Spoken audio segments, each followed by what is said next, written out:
اعوذ باللہ من الشیطان الرجیم بسم اللہ الرحمن الرحیم اللہم صلی علی محمد وعلی آلہ واصحابہ اجمعین۔ آج کا موضوع گفتگو ہے حضرت لقمان اور آپ کے بیٹے کا ایک سبق آموز واقعہ۔ حضرت لقمان کی شخصیت وہ شخصیت ہے جس سے ہمیشہ انسانوں کو رہنمائی حاصل ہوئی۔ آپ ایک عظیم حکیم اور دانا تھے۔ ان کی حکمتوں اور نصیحتوں کو سننا اور ان پر عمل کرنا آج بھی انسان کے لیے قابل فخر ہے۔ جہاں اللہ تعالیٰ نے آپ کو حکمت و دانش سے نوازا، وہیں آپ کی زندگی کے کچھ واقعات بہترین درس کے آئینہ دار ہیں۔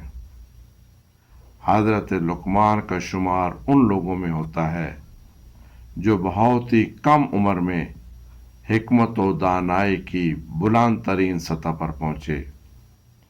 آپ کے علم کا یہ راز تھا کہ آپ نے ہمیشہ اللہ تعالیٰ کی رضا کو مد نظر رکھا اور زندگی کے ہر معاملے میں عدل، صبر اور حکمت کو اپنایا۔ حضرت لقمان نے اپنے بیٹے کو اللہ تعالیٰ کے ساتھ کسی کو شریک نہ کرنے، والدین کی عزت کرنے، نماز قائم کرنے اور اللہ کے راستے پر چلنے کی اہمیت بتائی۔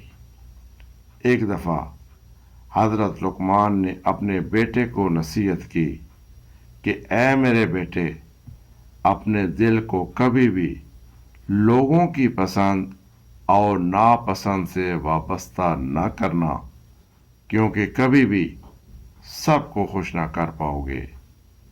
آپ کے بیٹے نے آپ سے کہا، آپ یہ بات مجھے کسی عملی طریقہ سے بتائیں۔ ابھی دونوں گھر سے باہر ایک سفر کے لیے نکلے اور ایک گدھا بھی آپ کے ساتھ تھا۔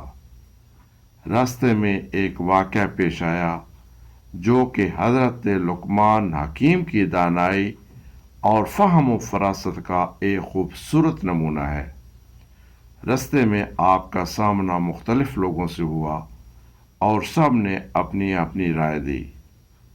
واقعہ کچھ یوں ہوا کہ پہلے حضرت لقمان گدھے پر بیٹھے اور ان کا بیٹا پیدل چل رہا تھا۔ راستے میں کچھ لوگ ملے تو انہوں نے کہا، دیکھو کیسا باپ ہے، خود تو آرام سے بیٹھا ہے اور بیٹا تھک رہا ہے۔ یہ سن کر حضرت لقمان نیچے اترے اور اپنے بیٹے کو گدھے پر بٹھا دیا۔ چلتے چلتے دوسرے لوگ ملے، وہ بولے، واہ واہ، کیسا نافرمان بچہ ہے، خود سوار ہے اور باپ کو چلنے دے رہا ہے۔ اب دونوں باپ بیٹا گدھے پر بیٹھ گئے۔ تھوڑی دیر بعد کچھ اور لوگ ملے، انہوں نے کہا، کتنے بے درد لوگ ہیں یہ، دونوں ایک کمزور گدھے پر سوار ہیں۔ پھر حضرت لقمان اور ان کے بیٹے نے فیصلہ کیا کہ وہ دونوں پیدل چلیں اور گدھے کو آرام کرنے دیں۔ اب جو لوگ ملے وہ بولے، کتنے بے عقل لوگ ہیں، گدھا خالی ہے اور یہ دونوں پیدل چل رہے ہیں۔ یہ سب باتیں سن کر حضرت لقمان نے اپنے بیٹے سے کہا، بیٹے یاد رکھو، دنیا میں ہر کسی کو خوش کرنا ممکن نہیں۔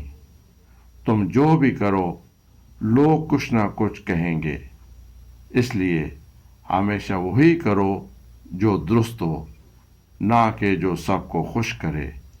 یہ ایک انتہائی سبق آموز واقعہ تھا۔ اس سے ہمیں یہ سبق ملتا ہے کہ ہمیں ہر وقت لوگوں کی باتوں پر چلنا نہیں چاہیے، بلکہ ہمیشہ عقل سے کام لینا چاہیے اور صحیح فیصلہ کرنا چاہیے، چاہے لوگ کچھ بھی کہیں۔ رب ذوالجلال ہمارے تمام معاملات میں ہماری رہنمائی اور مدد فرمائے۔ آمین.